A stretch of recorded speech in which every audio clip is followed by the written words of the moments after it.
ఎందుకంటే వాళ్ళు ఖచ్చితంగా రేపో మాపో వాళ్ళు కూడా ఈ లిస్ట్ లో ఉంటారని చెప్పని వాళ్ళకి అర్థమైంది కాబట్టి.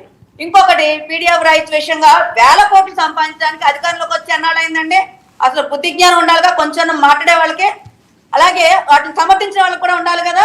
పీడిఎఫ్ రైట్స్ పట్టుకున్నామన్నా లేదా ఇంకోటన్నా సరే మనం బయటకు వచ్చే వార్తలు వేరు, అక్కడ జరిగే పేపర్ రూపాన ఉన్న అంశాలు వేరు, పేపర్ రూపాన అంశాలు వేరు. ఏది డైరెక్ట్ గా ఉన్న వ్యక్తులు లేరు అక్కడ.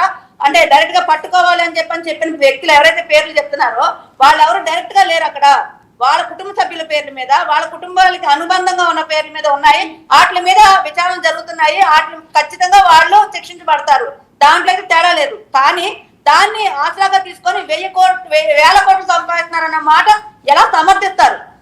నేను ఎవరైనా అంటారండి. ఈ రోజు అసలు ఆల్రెడీ అభియోగాలు మోపుతున్న జగన్మోహన్ రెడ్డి 1,00,000 కోట్లు తిన్నాడని చెప్పని జగన్మోహన్ రెడ్డి ఈ రోజు 11 సంవత్సరాలుగా బెయిల్ మీద తిరుగుతున్న జగన్మోహన్ రెడ్డి మాట్లాడే మాటలకు కూడా ఈ రోజు డిబేట్లు పెట్టుకొని మరి మనం మాట్లాడుకోవాల్సిన పరిస్థితి ఉంది.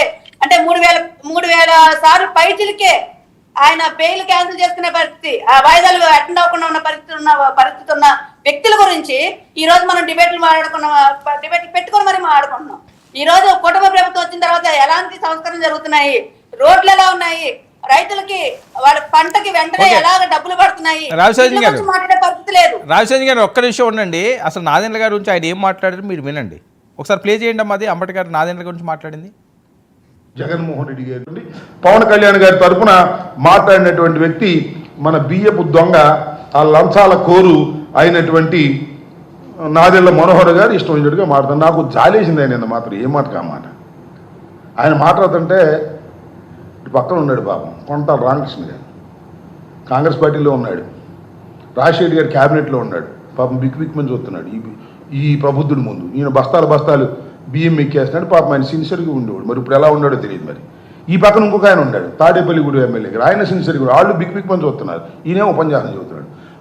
ఈయనకన్నా కూడా నాదెళ్ల మనోహర్ కన్నా చాలా సిన్సియర్స్ అయినటువంటి వాళ్ళేమో పక్క నుండి మీనమేషాలు లెక్కేస్తుంటే ఈ బియ్యపు దొంగ లంచాడు కోరి ఈయన మాత్రం ఉపన్యాసాలు చెబుతున్నాడు, భయంకరమైన ఉపన్యాసాలు.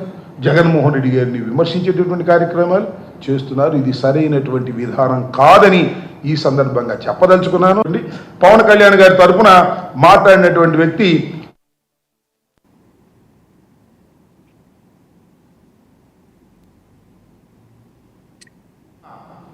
ఎన్ని లక్షల కోట్ల మంత్రి గారు ఇంకా నిన్న మాట్లాడాడు కదా, మాకు తాడు బంగారం లేదని.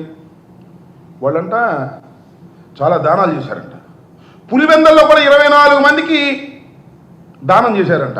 ఏంటది? కౌలు రైతులకి. ఆ కాన్స్టిట్యున్సీలో కూడా వచ్చి దానం చేశాం, నువ్వు ఎవరికైనా దానం చేసావా అన్నాడు.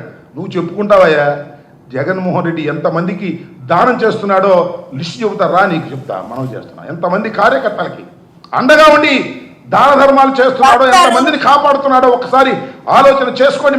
మీకు అన్నీ తెలుసు కానీ కాముగా ఊరుకుంటాను. అసలు నీ సంగతి ఏంటి చెప్పు నాకు. నువ్వు బియ్యం మంత్రివి కదా, పౌర సరఫరాల శాఖ మంత్రి. ఆ బియ్యం ఏంటండి? ఆ బియ్యం ఎన్ని పోతున్నాయండి? కాన్స్టిట్యూన్సీలు ఎంత కాజేస్తున్నారండి? ఈ పీడిఎస్ రైస్ దొంగవి నువ్వు కాదని అడుగుతా ఉన్నా. ఎన్ని లక్షల కోట్ల రూపాయలు లంచాలు తీసుకుంటున్నాం? సీజ్ చేయడం, లంచం తీసుకోవడం, నీ బతుకంతా బియ్యపు దగ్గర లంచాలు తీసుకునే కార్యక్రమంలో నిమగ్నం అయిపోయి నువ్వు జగన్మోహన్ రెడ్డి గారిని దూషించే స్థాయికి నువ్వు వస్తున్నావు. ఇదండి ఈ పనికి మాలిన వాళ్ళందరూ మాట్లాడే మాటలు, లేకపోతే అమ్మాయిలతో తిరిగే ఈ డాష్ వాళ్ళందరూ మాట్లాడే మాటలు కూడా తీసుకొచ్చి డిబేట్ లో మనం మాట్లాడాల్సి వస్తే చాలా మాట్లాడాల్సి వస్తుంది. ఇక్కడ పీడిఎఫ్ ఏదైతే తోసేశారో అని చెప్పని అంటున్నారో, అంటే పవన్ కళ్యాణ్ గారు మాట్లాడండి, చాలా పద్ధతిగా మాట్లాడండి. ఆ వైసీపీ భాష ఇక్కడ తీసుకురావద్దు, మన ప్రభుత్వంలో తీసుకురావద్దు అని చెప్పారు కాబట్టి ఇలా మాట్లాడాల్సి వస్తుందండి. ఒక్కటే అడుగుతున్నాము, ఏదైతే ఆయన అభియోగాలు చేశారో దాన్ని ప్రూఫ్ తో సహా నిరూపించమనండి, ప్రూఫ్ తో సహా నిరూపించి అప్పుడు మాట్లాడమనండి. అంతేగాని ఇష్టం వచ్చినట్టు నోరు ఉంది కదా అని చెప్పని ఏ మాట పడితే ఆ మాట మాట్లాడితే ఖచ్చితంగా రెడ్ బుక్ ఓపెన్ అవుద్ది. ఆ రెడ్ బుక్ లో ఏమేమి ఉంటాయో, ఏ అంశాలు ఉంటాయో ప్రతి ఒక్కటి కూడా జనాలు మీరు కూడా అదే ఫాలో అవుతారా? ఆల్ బుక్ రెడ్ బుక్ అంటే వేరేగా కాదండి. రెడ్ బుక్ అంటే తప్పు ఎవరు చేస్తే, ఎవరు అడ్డగోలుగా మాట్లాడితే వాటిని పనిష్బుల్ అవుతాడు అని. అంతేగాని గత ప్రభుత్వంలో లాగా కక్షపూరిత చర్యలు కాదు. తప్పు ఎవరు చేస్తాడో, తప్పుగా ఎవరు మాట్లాడతాడో వాళ్ళందరూ పనిషబుల్ నాయుడుగా అంటే ఒక మాట ఏదైనా ఉంటే అది ఫేమస్ అవుతుంది కాబట్టి అది మనం తీసుకుంటాం. కాబట్టి ఇక్కడ రెడ్ బుక్ అన్నంత మాత్రాన వచ్చిన వైసీపీలందరూ లోపలికి వేస్తారని కాదు. ఎవరైతే తప్పు చేసి తప్పించుకోవాలనుకుంటున్నారో వాళ్ళందరినీ కూడా స్ట్రీమ్ లైన్ చేసి వాళ్ళకి తగిన శిక్ష అనేది ఉంటుందని చెప్పడం మాత్రమే దాని యొక్క ఉద్దేశం.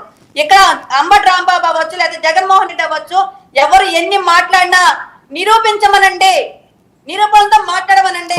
అంతేగాని ఇష్టం వచ్చినట్టు మాట్లాడితే మాత్రం అది దానికి తగ్గ పరిణామాలు అనేది ఖచ్చితంగా మా వాళ్ళు కూడా రేపటి నుంచి చూస్తారు వాటి గురించి కూడా. ఎందుకంటే మనం చూస్తానే ఉన్నాం కదా, ఎవరు ఏం మాట్లాడినా కూడా దానికి ఖచ్చితంగా ఆన్సరబుల్ అవుతారు అవతల వాళ్ళు. ఇప్పుడు ఈ రోజు ప్రెస్ మీట్ పెట్టి మాట్లాడేసాం మనగల్లా మాట్లాడేసాం అని కాదు, దీనికి ఏం రైట్ ఉందని. 10 నెలలు కూడా అవ్వలేదు, అవ్వక ముందే 1000 కోట్లు సంపాదించారనే మాట ఎలా అనగలుగుతున్నారు అన్నారంటే దానికి నిజం చూపించమనండి. చౌదరి గారు ఒక్క నిమిషం, వద్దు ఎమోషనల్ అవ్వద్దు, ఒక్క నిమిషం. చిన్నపరెడ్డి గారు, చిన్నపరెడ్డి గారు ఇదండి హెచ్చరిస్తున్నారు, నాలిక జాగ్రత్తగా కానీ వాడకపోతే ఓపెన్ చేస్తారట. కాదండి చంద్రబాబు నాయుడు గారు. అరే ఒక్క నిమిషం ఉండండి, ఆయన మాట్లాడినవ్వండి, ఇస్తాను మీకు ఇస్తాను ఉండండి. మీరు మాట్లాడారు కదా, ఇస్తారు మళ్ళీ నెక్స్ట్ టైం మాట్లాడేది కానీ ఇంకా అజీ కూడా మాట్లాడాలి కదా. చిన్నపరెడ్డి గారు. సార్ 99 ప్రేక్షకులకు అలాగే ప్యానల్ సభ్యులందరూ కూడా నమస్కారం సార్. సార్